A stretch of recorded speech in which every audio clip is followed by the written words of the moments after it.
प्रतिशत अवेयरनेस में रहता है, और जो एक्स्ट्रा ऑर्डिनरी लोग होते हैं वो 100% अवेयरनेस में रहते हैं। बट आज की मास्टर क्लास में जिस विषय पर अब बात होगी अगले 60 मिनट, अगर उस विषय को आप मास्टर कर लें तो आप अपने न्यूरॉन्स को 241% तक इस्तेमाल कर सकते हैं।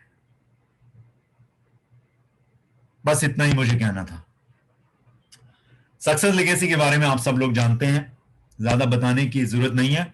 2 लाइनों में समड अप करता हूं सक्सेस लेगेसी को। It's a one stop solution for those people who really want to add some value into their life. And it's a one-stop solution for those people who really want to explore training industry as a trainer, as a coach, as a mentor, as a teacher, as a guru, as a transformer, and as a motivational speaker. Success Legacy का purpose है growth and contribution, और उसी growth and contribution का जो second part है contribution, उसी के सिलसिले में मैं पिछले लगभग 18 दिन से भारत भ्रमण पर था। अलग अलग जगह से मैंने सेशंस भी किए हैं, एज यू पीपल नो। आज काफी दिन के बाद मैं अपने इस पवित्र स्थान पर बैठा हूं, जो हमारा ऑफिस भी है, हमारा स्टूडियो भी है। जिस मोहतरमा को मैं यहां इनवाइट करना चाहता हूं वो आज के समय में किसी परिचय का मोहताज नहीं है। वो पिछले 1 दशक से लोगों को ये बता रही हैं कि किस प्रकार वो अपने न्यूरॉन्स से 241% की यूटिलिटी कर पाए, और बहुत से लोगों ने उनसे ये कलाएं सीखकर बहुत आगे इस कला में बढ़ चुके हैं। आप में से कुछ लोग यहां बैठे हैं जो उनके रेगुलर सेशंस में आते हैं। She is the only person as far as neuro-linguistic spiritual science is concerned in this country. She is the only transformer, only coach, only mentor as far as neuro-linguistic spiritual science is concerned.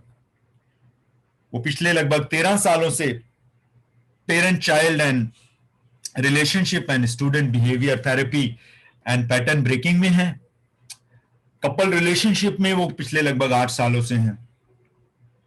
De addiction कराती हैं, लोगों के addictions हटाती हैं, और बहुत सारी चीजें करती हैं वो। जब वो बोलना शुरू करेंगे तो आपको सब पता लग जाएगा। और वो मां की तरह से सिखाती हैं, और वो मां की तरह से डांटती भी नहीं है। She is an absolute feminine power. So with that, end of my presentation, अपना नाम बता देता हूं। मेरा नाम अनुराग सूर्यवंशी है। जो नए लोग हैं उनको मैंने अब तक नाम भी नहीं बताया अपना, और मेरा सिर्फ यही इंट्रोडक्शन है कि मेरा नाम अनुराग सूर्यवंशी है। Thank you so much. God bless you. Enjoy the session.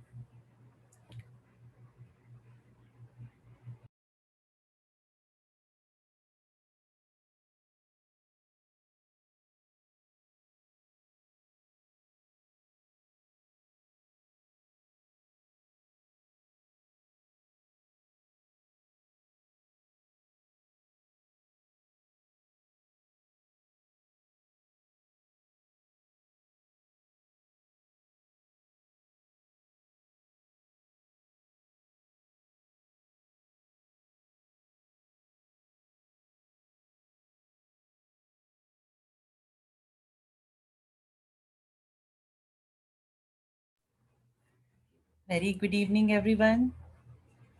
कैसे हैं सब लोग? कुछ जाने पहचाने चेहरे भी हैं, कुछ नए लोग भी हैं।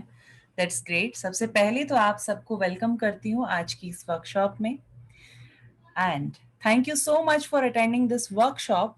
और आपसे एक गुजारिश करना चाहूँगी, जब आज आप यहाँ कर बैठ ही गए हैं, जब आपको ये पता ही है कि यहाँ से कुछ तो शायद ऐसा मिल सकता है कि लाइफ में कहीं कोई ना कोई एक छोटी सी बात भी, मैं हमेशा एक चीज में विश्वास रखती हूँ कि अगर कहीं से हर एक दिन में सिर्फ एक लाइन भी मुझे ऐसी मिल जाए जो मेरी लाइफ में कुछ ना कुछ वैल्यू एडिशन कर सके, तो उससे बेहतर चीज शायद लाइफ में कुछ हो ही नहीं सकती। राइट? तो अगर वो एक लाइन आपको हेल्प कर दे आपकी लाइफ में, आपके किसी थॉट प्रोसेस को चेंज करने में, तो शायद उस दिन के लिए वसूली हो जाती है। उस 1 घंटा, 2 घंटा या 3 घंटे, जितना भी आप उस सेशन में किसी इंसान से जुड़ते हैं, किसी एक मास्टर क्लास में भी, जैसे आजकल ऑनलाइन का बहुत ट्रेंड है, तो इतनी गुजारिश जरूर करूंगी कि एंड तक इस सेशन में रहिएगा।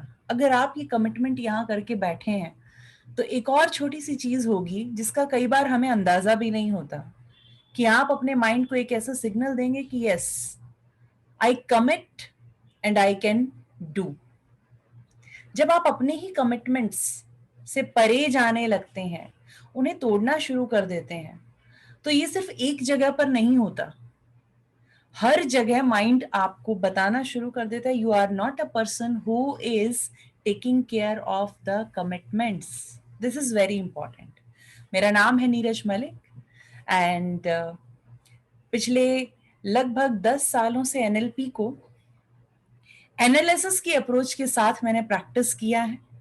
Analysis is something beyond NLP. NLP is a study जो सिर्फ आपके ब्रेन के, आपके माइंड के पैटर्न्स के बारे में आपको बताती है, उन्हें कैसे चेंज करना है। But analysis, that is neuro linguistic spiritual science, वो आपको आपके इनर कोर से कनेक्ट करके एनएलपी को अपने फेवर में और दूसरों के लिए कैसे आप उसे इस्तेमाल करें, इसमें आपको हेल्प करती है। आप सब लोगों ने अक्सर सुना होगा कि लॉ ऑफ अट्रैक्शन हम प्रैक्टिस करते हैं, we want to manifest the things. कुछ ऐसी चीजें आप लोग सुन चुके हैं। आजकल तो बहुत, पिछले 1.5 साल में तो इन चीजों ने बहुत ज्यादा, कह सकते हैं कि ग्रोथ कर ली है, इतनी ज्यादा स्प्रेड हो गई है अवेयरनेस इसके बारे में। कितने लोग अफर्मेशंस के बारे में जानते हैं कि अफर्मेशंस की जाती हैं सो दैट आप अपनी लाइफ में कुछ पॉजिटिव रिजल्ट्स लेकर आ सकें। और कितने लोगों को लगता है कि उस तरह से काम नहीं करती हैं बहुत लंबे समय तक इनका इस्तेमाल करने के बाद भी, राइट? आखिर ऐसा क्या है कि कोई चीज किसी एक्स पर्सन के लिए काम कर रही है और मेरे लिए नहीं कर रही है? तो आज इसके लिए आपको जानना होगा आपके सबकॉन्शियस माइंड के बारे में। बिकॉज आप अगर बात करते हैं लॉ ऑफ अट्रैक्शन की, अगर आप विश्वास रखते हैं एनर्जी में कि इस पूरे ब्रह्मांड को, इस पूरे यूनिवर्स को एक एनर्जी चलाती है और वही एनर्जी हम सबके अंदर भी है, और ये एनर्जी का जो फ्लो है ये मेरे फेवर में कैसे हो जाए, अगर आप इन चीजों पर कहीं से कहीं ना कहीं ट्रस्ट करते हैं, and this is the only reason कि आज आप यहाँ पर बैठे हैं। कितना आप अपने आप को अपने गोल्स की तरफ फोकस देखना चाहते हैं? कितना आप अपनी लाइफ में वो अचीव करने के लिए, जो आपके लिए डिजायरेबल लाइफ को, यानी आपकी ड्रीम लाइफ को होने के लिए, बनाने के लिए इंपॉर्टेंट है, उसकी तरफ हमेशा अग्रसर रहना चाहते हैं? क्योंकि हम सब जानते हैं कि हम शायद गोल्स तो बहुत बड़े बड़े बनाते हैं, और जो कि अच्छा भी है। डोंट थिंक कि बड़े गोल्स अच्छे नहीं होते। Don't even listen to those people कि इतने बड़े बड़े सपने मत देखो। अगर आपके सपने बड़े नहीं हैं, आपके सपने अगर ऐसे नहीं हैं जो वाकई में सपने जैसे दिखते हैं, तो मैं ये कहना चाहूंगी कि फिर तो आपकी लाइफ में जीने की शायद कोई वजह ही नहीं है। सिर्फ 2 वक्त का खाना जुटाने, छत पर सर हो इसलिए, और पहनने के लिए कपड़ा हो इसलिए शायद हम इस यूनिवर्स में नहीं भेजे गए थे। ये पर्पस तो नहीं हो सकता। हमें जिसने भी बनाया है उसने शायद सिर्फ ये एक डेली रूटीन के लिए तो शायद हमें नहीं बनाया। आप ये सोचिए कि अगर ऑन एन एवरेज हम देखें, एक हिसाब लगाएं, तो कितने लोग होंगे इस पूरी प्लेनेट पर? Almost 800 crore people, right? यही लगता है। आप उन 800 करोड़ लोगों में ही क्यों हैं? इस प्लेनेट पर और भी जीवन है, आप वो भी तो हो सकते थे। Think about it. हमारे अलावा हमसे कहीं ज्यादा तादाद में इस पृथ्वी के ऊपर, इस प्लेनेट के ऊपर जीवन मौजूद है, तो हम इन 800 करोड़ में ही क्यों हैं? ये सवाल कभी अपने आप से कीजिएगा। और अगर आप इस ह्यूमन बॉडी के रूप में यहाँ पर मौजूद हैं, तो कुछ ना कुछ खास तो है आपके पास जो आप यहाँ पर हैं। सबसे पहली चीज, you always deserve a life that you can think. आप हमेशा डिजर्व करते हैं वो लाइफ जिसके बारे में अगर आप सोच भी सकते हैं, आप उसे सपने की तरह भी बेशक देखते हो, आप हमेशा उसे डिजर्व करते हैं। लेकिन ऐसा क्या है कि हम उसे पा नहीं पाते हैं, उस तक पहुंच नहीं पाते हैं, या वहां तक पहुंचने का रास्ता हमें नहीं मिलता है? सिर्फ एक चीज, कि हमने शायद अभी तक हमारे सबकॉन्शियस माइंड को सही तरीके से समझा ही नहीं। इस्तेमाल करना तो बहुत दूर की बात है। सबकॉन्शियस माइंड, हर कोई सबकॉन्शियस माइंड पर बहुत बात कर रहा है, लेकिन आखिर कैसे मेरा सबकॉन्शियस माइंड काम करता है, और काम करने से पहले भी आखिर है क्या ये सबकॉन्शियस माइंड, इसकी कैपेबिलिटीज क्या है, इसका काम क्या है मेरी बॉडी में, सबसे पहले मुझे ये तो पता हो। उसके बाद बात करेंगे कि एनएलपी क्या है। एनएलपी की बारी तो बहुत बाद में आती है इसके बाद, लेकिन पहले जो हमारे पास है उसके बारे में तो जाने।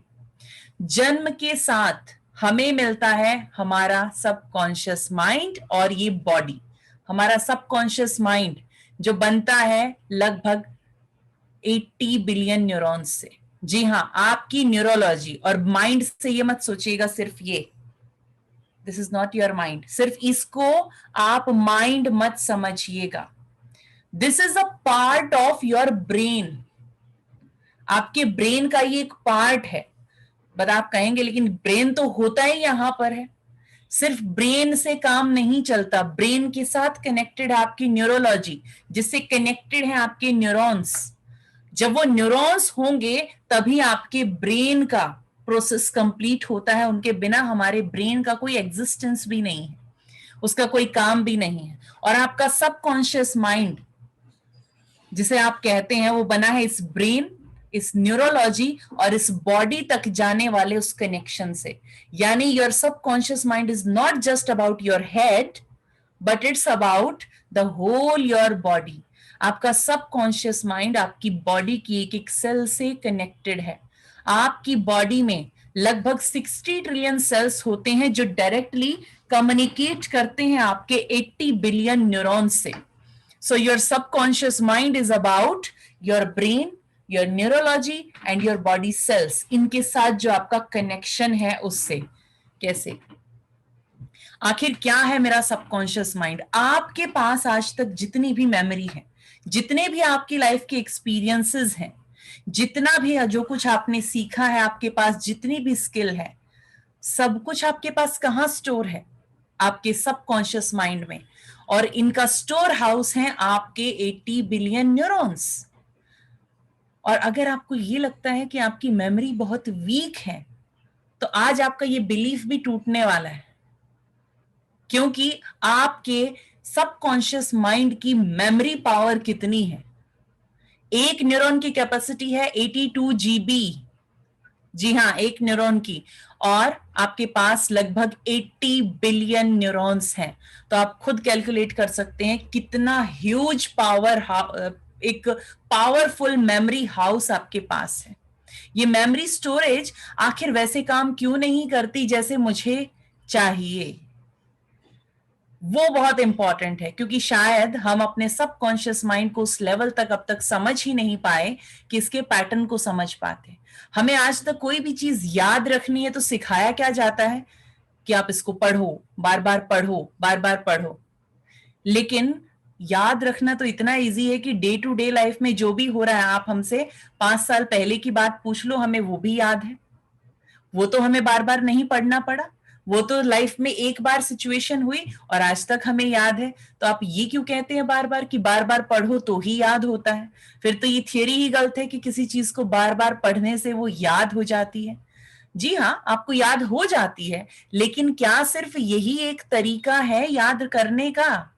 हमारी लाइफ में कुछ ऐसी घटनाएं हैं जो एक ही बार हुई थी, फिर भी हमें वो याद है और इतनी डिटेल में याद है कि हम अभी भी अगर चाहें तो एक एक डिटेलिंग उसकी बता सकते हैं। तो ये मेमोरी आपके पास कहाँ है? आपके सबकॉन्शियस माइंड में। आपका माइंड 2 लेयर्स पर काम करता है, that is your conscious mind and subconscious mind. बाकी वो 6 लेयर 8 लेयर्स की बात हम नहीं करेंगे। जो एक प्रॉपर, एक कहते हैं ना, एक आसान भाषा में समझी जा सके चीजें, उसकी बात करेंगे। कि 2 तरह से हमारा माइंड काम करता है, एक कॉन्शियस लेवल पर और एक सबकॉन्शियस लेवल पर। अब कॉन्शियस लेवल क्या है? कॉन्शियस लेवल पर हम किसी भी इंफॉर्मेशन को कैसे गेन करते हैं? देखकर, सुनकर, या फिर छूकर इंफॉर्मेशन लेते हैं किसी भी चीज की। टेम्परेचर कैसा है हमें पता चलता है, हमारी स्किन से पता चल जाता है हमें। या फिर टेस्ट करके इंफॉर्मेशन आ जाती है हमारे पास कि फूड की क्वालिटी क्या है, कैसा बना है, ठंडा गर्म हर चीज हमें पता चलती है, स्मेल से हमें पता चल जाता है चीजों की। तो इंफॉर्मेशन कलेक्ट करने के लिए 5 तरीके हमारे पास होते हैं, लेकिन एक छठा तरीका भी है, दैट इज आवर इंट्यूशन। ये इंट्यूशन क्या है? This is connected to your subconscious mind, इस पर भी बात करेंगे। लेकिन जहां तक कॉन्शियसनेस की बात है, ये 5 लेयर पर आपके लिए काम करती है। और जब भी आप इस तरह से इन 5 तरीकों में से किसी एक से, 2 से, 3 से या 3 से ज्यादा से आप इंफॉर्मेशन को गेन करते हैं, तब जाकर वो आपके सबकॉन्शियस माइंड में फीड होती है। लेकिन क्या एज इट इज वो मेमोरी फीड हो जाती है वहां पर? जी नहीं, एज इट इज नहीं होती। अगर ऐसा होता तो एक ही चीज आप 5 लोगों को दिखाइए और उनसे कहिए एक्सप्लेन आपने क्या देखा, 5 लोग क्या सेम लाइंस बोलेंगे? बताइए। This is an interactive session, right? लेकिन इंटरेक्शन वही कर पाएंगे जिनके कैमराज ऑन है। क्या वो 5 लोग सेम चीजें, वही पॉइंट्स बताएंगे? नो। 5 लोग 1 या 2 पॉइंट को सेम बता सकते हैं, लेकिन उनके बाकी पॉइंटर्स क्या होंगे? डिफरेंट होंगे, उनका तरीका भी अलग होगा। ये अलग क्यों है? इससे पता चलता है कि हमारा सबकॉन्शियस माइंड जो देखता है, सुनता है, छू कर जो इंफॉर्मेशन लेता है, टेस्ट करता है या स्मेल करता है, उसको एज इट इज मेमोरी बनाकर नहीं रखता। तभी तो किसी के लिए एक बात बहुत छोटी सी होती है और किसी के लिए वो बात बहुत बड़ी हो जाती है। कोई उस बात को हंसी में उड़ा देता है और कोई उसको दिल पर लगाकर बैठ जाता है। अगर सबके लिए सेम होती तो ये नौबत आती ही नहीं। This is our subconscious mind. Computer जैसे इंफॉर्मेशन को प्रोसेस करता है, ऐसे ही आपका सबकॉन्शियस माइंड भी इंफॉर्मेशन को एज इट इज नहीं लेता, उसे माइंड में अंदर लेकर जाने से पहले उसे प्रोसेस करता है। This is your subconscious mind. जब तक आप मुझे इस वक्त आप मुझे देख रहे हैं, राइट? ये आपकी कॉन्शियसनेस की आंखें हैं, आप मेरी आवाज सुन पा रहे हैं, ये सबको आप, ये आपकी कॉन्शियसनेस में आप अपने कानों का इस्तेमाल कर रहे हैं। आपके आसपास का जो भी टेम्परेचर है, ये आपको पता चल रहा है। This is your conscious learning, right? आसपास कोई स्मेल हो सकती है, या अभी अभी आपने कुछ खाया, उसका टेस्ट आपके मुंह में है। लेकिन मैं आपसे कहूं, बंगाली स्पंज रसगुल्ला देखा है आपने? हाँ, स्माइल भी आ गई किसी किसी का। तो अच्छा, क्या दिखा माइंड में? दिख गई पिक्चर? ओके, कहां दिखी? सामने तो मैं बैठी हूं, माइंड में दिखी। किसने दिखाई? सबकॉन्शियस ने। कैसे? क्योंकि उसके पास एक्सपीरियंस है इसका। ओके, चलिए। आवाज सुनाई दी? शायद ना सुनाई दे आवाज, राइट? आवाज शायद ना सुनाई दे क्योंकि यहां पर रेलेवेंस इतना नहीं है आवाज का। लेकिन टेस्ट, टेस्ट आया क्या? अच्छा, किसी ने ये इमेजिन किया कितना ठंडा होना चाहिए तो मजा आएगा?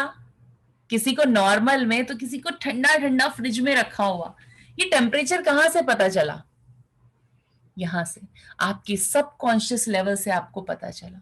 यानी हमारा सबकॉन्शियस माइंड किसी एक चीज को जैसे ही प्रोजेक्ट करता है आपकी मेमोरी में से, उसके साथ जुड़ी हुई फीलिंग भी आपको दे देता है। अभी तक तो गले में ठंडक भी पड़ चुकी है उसके रस से, और वो टेस्ट भी आ चुका है। अगर बहुत पसंद होगा तो खाने का मन भी कर गया होगा अभी तक।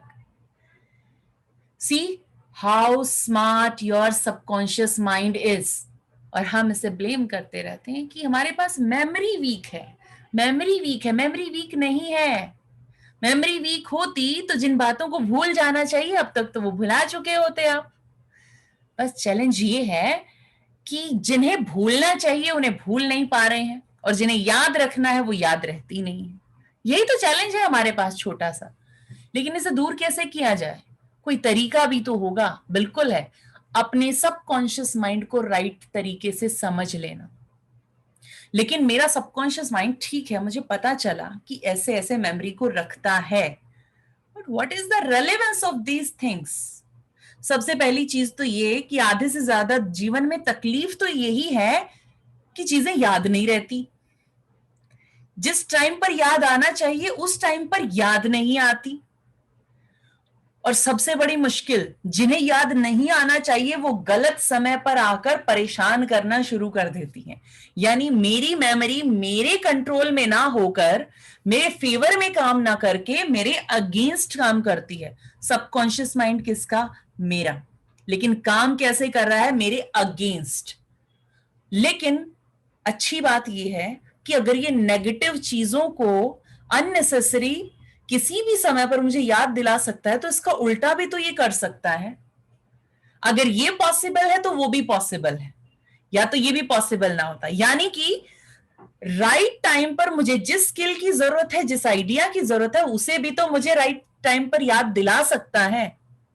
यानी मुझे सिर्फ वो तरीका खोजना है जो मेरी लाइफ को मेरे कंट्रोल के हिसाब से चलाना शुरू कर दे, ना कि अपने आप जो हो रहा है लाइफ में बस होता जा रहा है और हम सिर्फ क्या है, बहे जा रहे हैं कि भगवान ने बस जो लिख दिया है ना, बस अब वही है, कुछ कर नहीं सकते हैं। अगर भगवान ने ही लिखना होता तो एक बात बताइए, हम उनके बच्चों की तरह से हैं, राइट?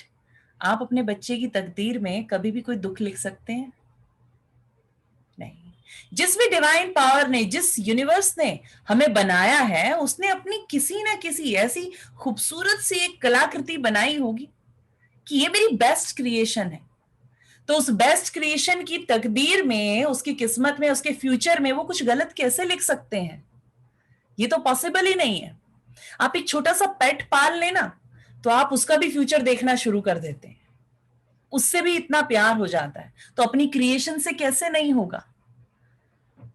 ऐसा कुछ नहीं है। उन्होंने हमें सब कुछ देकर 100% बनाया, लेकिन हम उस 100% को शायद 10% भी ठीक से यूज नहीं कर पा रहे। आप जानते हैं आपकी बॉडी, ये जो 60 ट्रिलियन सेल्स हैं, ये मरने के लिए प्रोग्राम ही नहीं हुई। इनके पास मरना कैसे है ये प्रोग्रामिंग ही नहीं है। यानी आपकी बॉडी सेल्स लंबे समय तक जिंदा रह सकती हैं, लेकिन इन्हें कंट्रोल कौन करता है? हमारे 80 बिलियन न्यूरॉन्स। उनके पास इनकी वो प्रोग्रामिंग है जो इन्हें एक एक्स ईयर्स तक चला सकती है। अब वो कितने होंगे ये कौन बताएगा? हम ही बताएंगे। लेकिन हमें इन्हें बता क्या रहे हैं? 60 में रिटायर। रिटायर का मतलब आप किसी काम के नहीं, और किसी काम के नहीं तो आपका पर्पस जीने का खत्म है, तो जीकर करोगे क्या?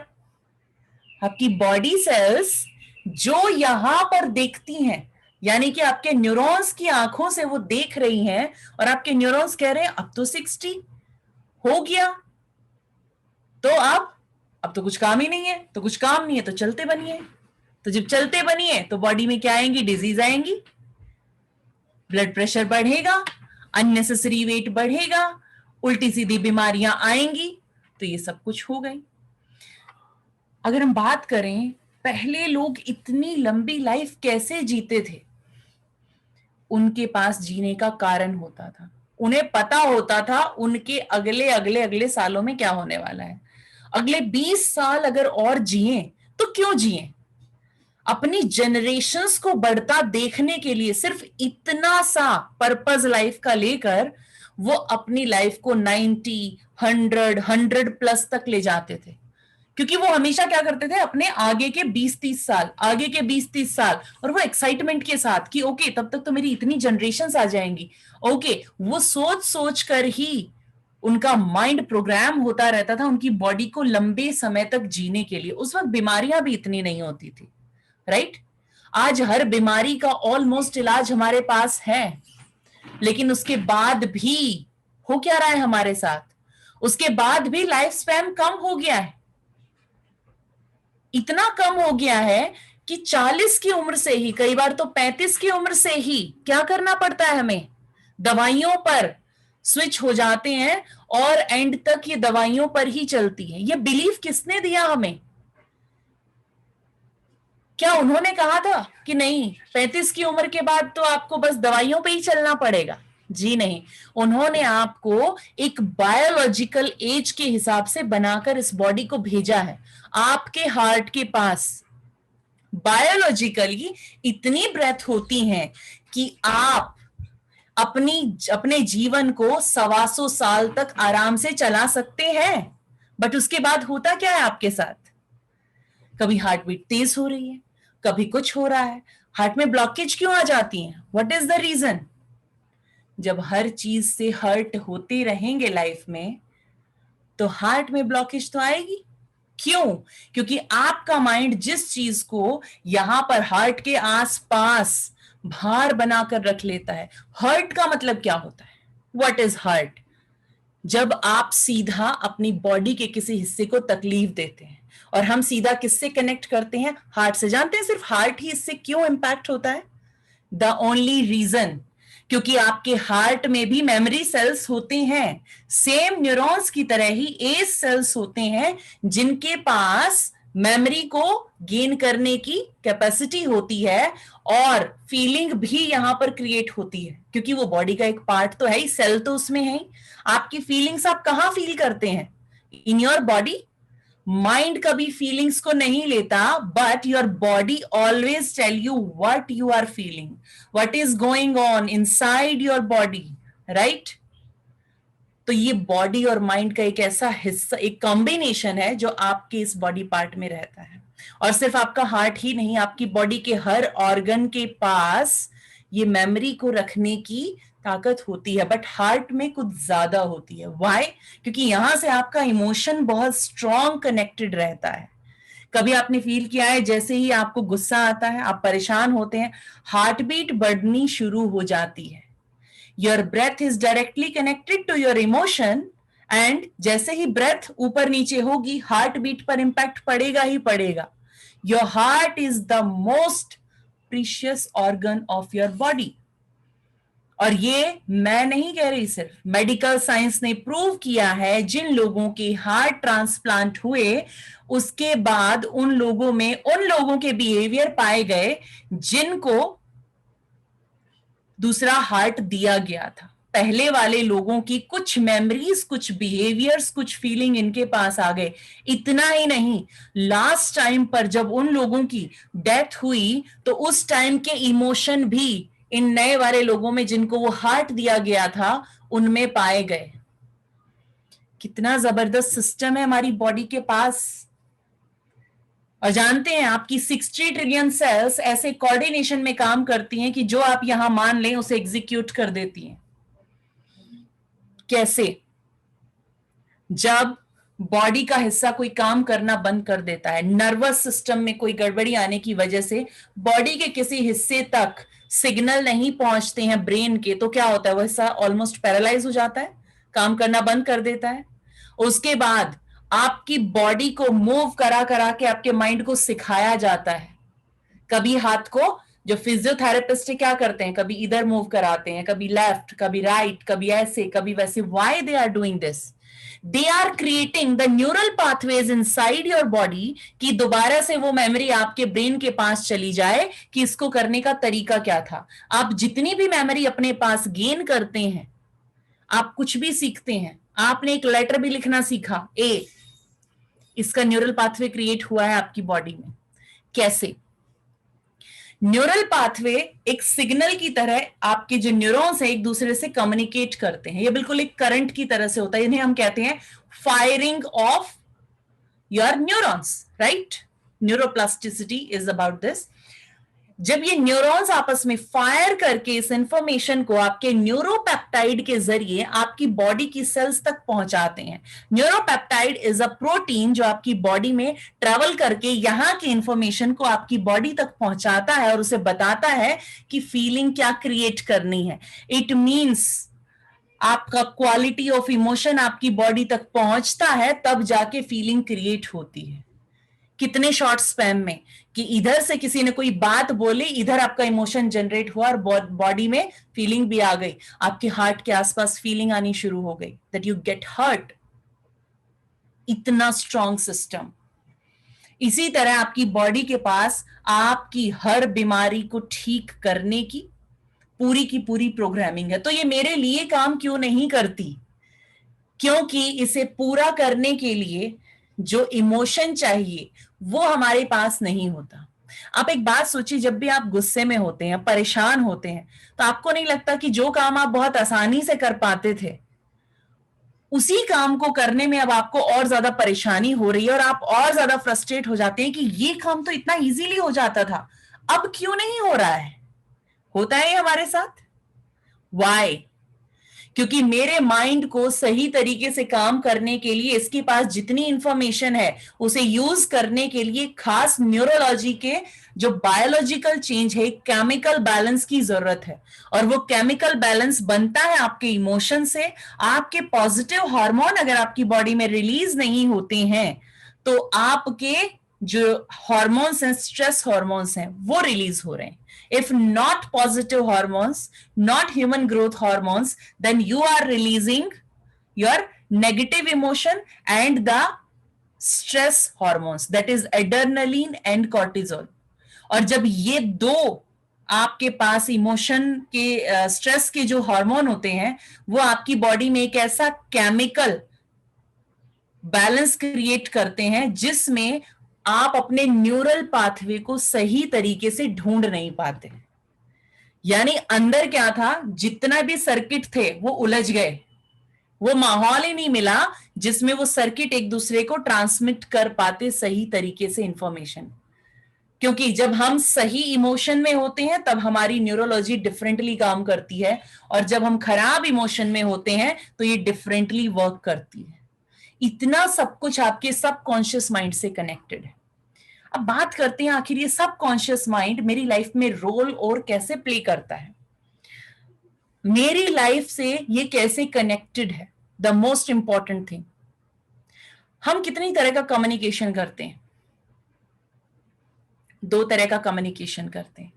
There are two ways to communicate. एक, एक्सटर्नल वर्ल्ड में जो कम्युनिकेशन इस वक्त मैं आपसे कर रही हूं, ये कम्युनिकेशन कैसे होता है? एक तो लैंग्वेज से हो रहा है। So what is language?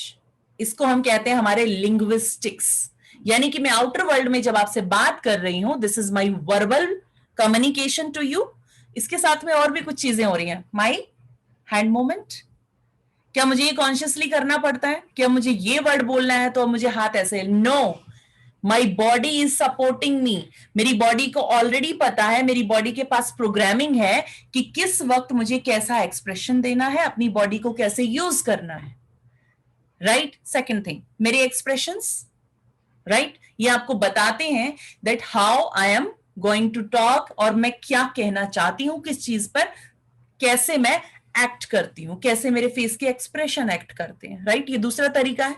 तीसरी चीज, मेरी टोनैलिटी, वॉइस से नहीं, सिर्फ वॉइस के साथ भी, वॉइस के परे जाकर भी हम एक काम करते हैं, दैट इज आवर टोनैलिटी। हमारी टोनैलिटी बताती है कि मैं किस इमोशन में हूं, कैसे, मैं क्या बात कहना चाहती हूं, किस चीज पर मैं ज्यादा स्ट्रेस दे रही हूं, किस चीज को मैं स्लोली बता रही हूं। दीज आर आवर लिंग्विस्टिक्स, कि हम कैसे अपनी लैंग्वेज को एक्सप्लेन करते हैं। But this is our external world. और यहां पर हम क्या करते हैं, हम अपने आसपास के एनवायरमेंट को बनाते हैं। राइट? अब दूसरा कम्युनिकेशन होता है, that is inside my body. यानी हम सबके अंदर भी एक कम्युनिकेशन होता है। ये तो वर्बल बिहेवियर है जो बाहर आ गया। एक नॉन वर्बल कम्युनिकेशन भी है जो बॉडी के अंदर चलता रहता है। कैसे? किसी ने कोई बात कही, मेरे माइंड ने उसे किस तरह से लिया, या तो पॉजिटिवली लिया या नेगेटिवली लिया। मैंने किसी को कुछ नहीं कहा, बट अंदर क्या हुआ, एक फीलिंग चलनी शुरू हो गई। यानी मेरे इमोशन ने मेरी बॉडी को बताया कि कब हार्ट बीट को तेज करना है, कब सांस को तेज चलाना है, कब बॉडी में वाइब्रेशन देनी है, कब बॉडी में एक अजीब सी हलचल देनी है, कब मेरी बॉडी के टेम्परेचर को चेंज करना है, कब मेरे फेस का कलर चेंज हो जाना है। What is this? These are my linguistic within my body, जिसका पता मुझे ज्यादा चलता है, बाकियों को कम चलता है। अब एक बात बताइए, ये अंदर के लिंग्विस्टिक जैसे भी काम करेंगे, अंदर के कम्युनिकेशन की जो भी क्वालिटी है, क्या ये मेरे बाहर के कम्युनिकेशन को इंपैक्ट नहीं करेगी? 100% करेगी। इसी से तो सारी गड़बड़ हो रही है कि कोई कुछ बोलता है, इधर गुस्सा आ गया और बाहर निकल गया मुंह से, और हम कहते हैं मुंह से निकल गया, सॉरी फॉर दैट। निकला नहीं, यहां कहीं ना कहीं था, बस आपकी अवेयरनेस हटी और दुर्घटना घटी। यही होता है।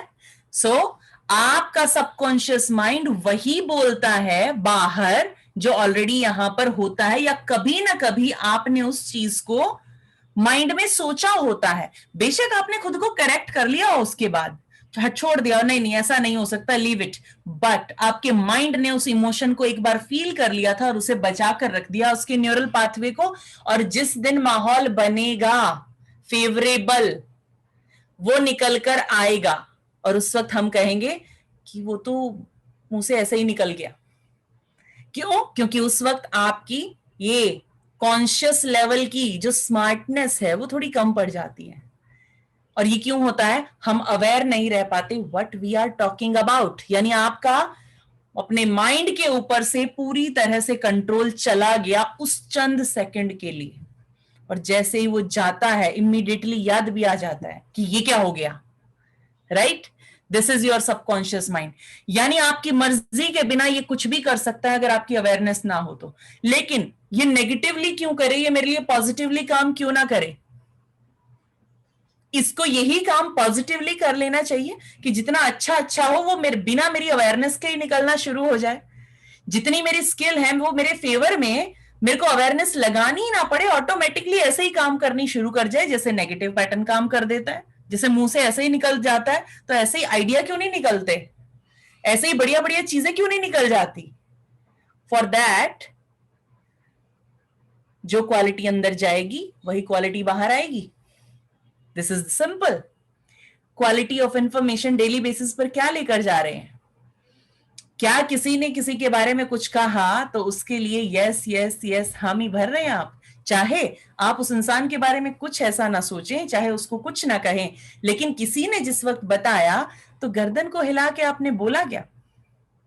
You have programmed your mind.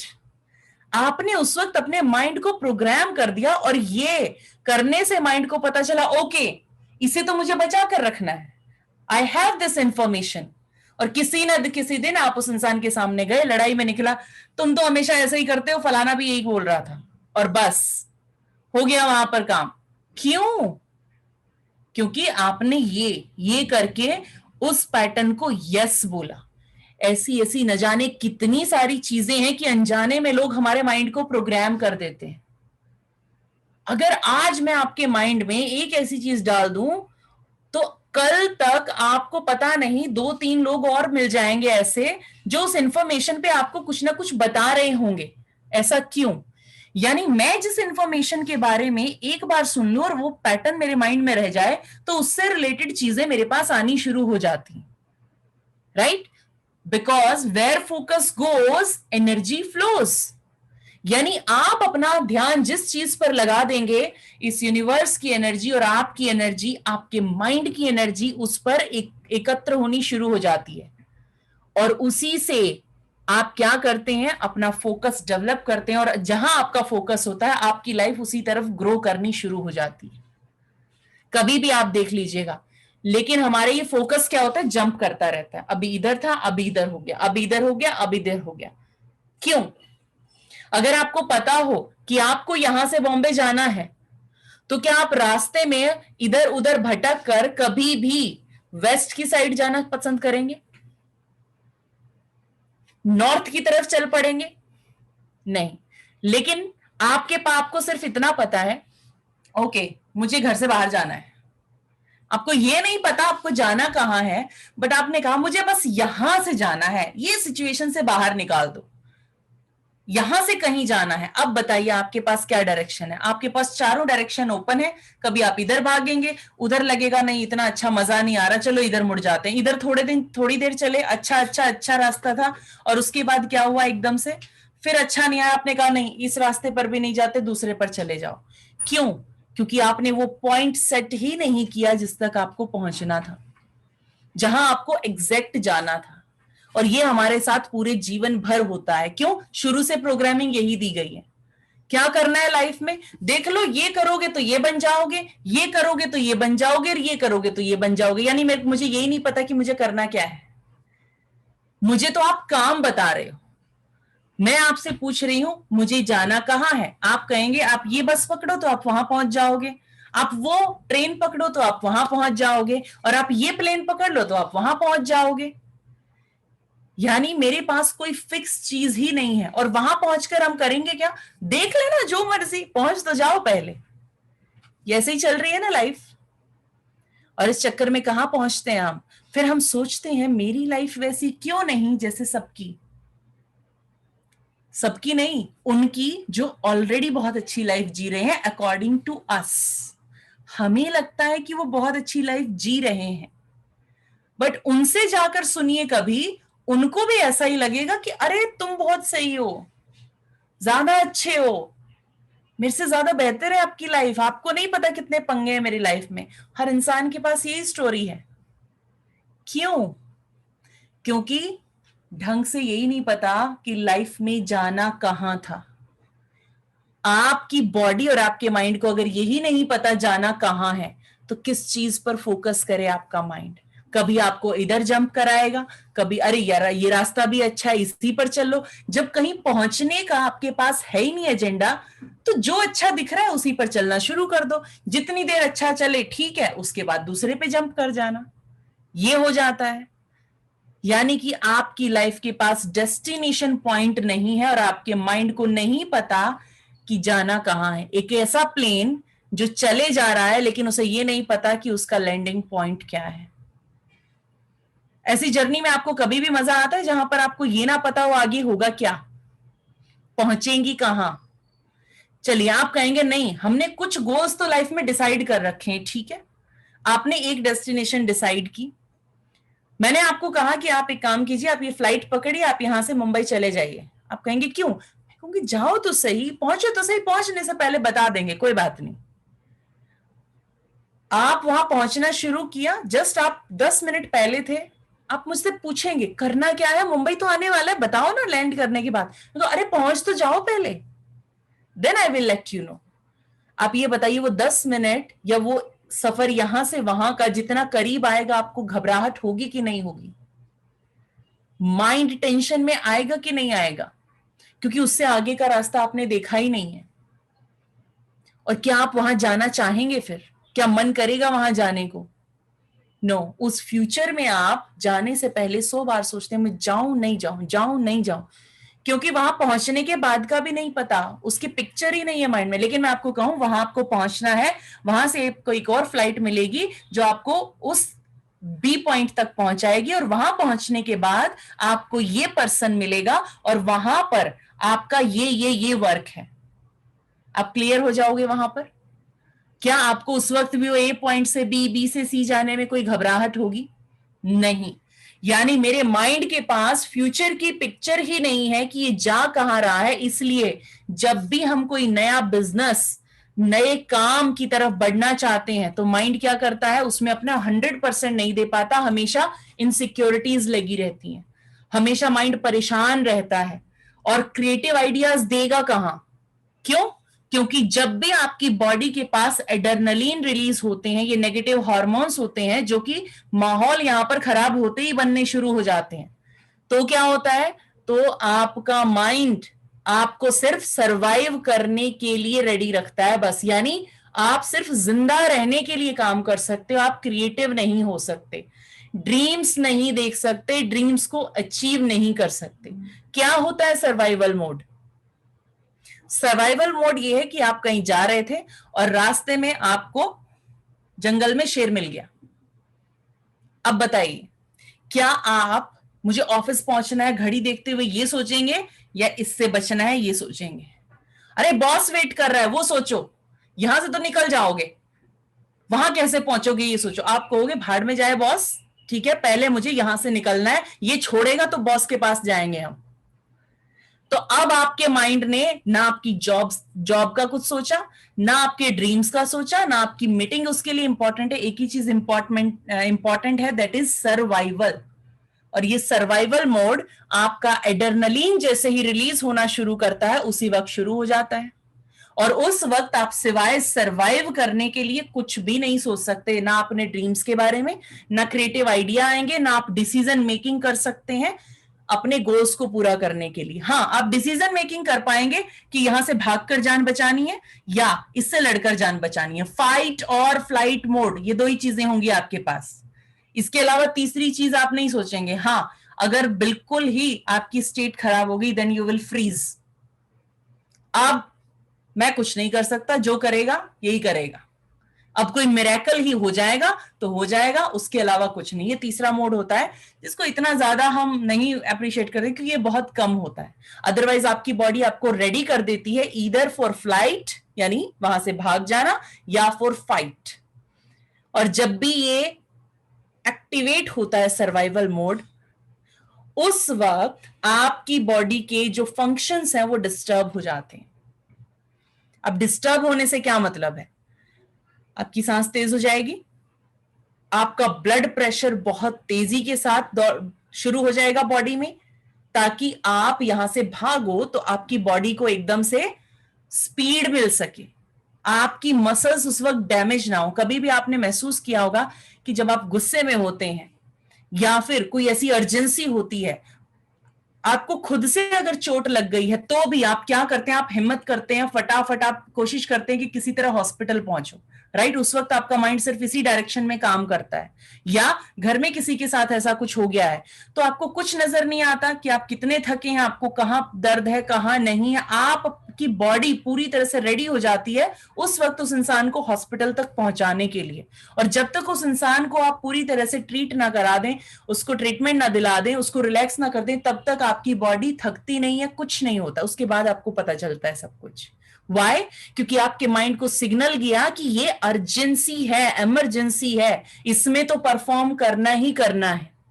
लेकिन अब एक बात सोचिए, उसी भाग दौड़ में आपको कोई चोट लग गई, उस वक्त आपको पता नहीं चला, आपको कोई पेन नहीं हो रहा, कुछ नहीं हो रहा, लेकिन बाद में कहीं नील पड़े हुए, ये कब लगा, ये कब हुआ, ये कैसे हुआ, बाद में सारे दर्द लौटने लगते हैं। यानी आपकी बॉडी उस वक्त कंफर्ट जोन के लिए नहीं, सर्वाइवल के लिए लड़ रही थी, चाहे वो आपका है या आपके अपनों का है। The thing that is on emergency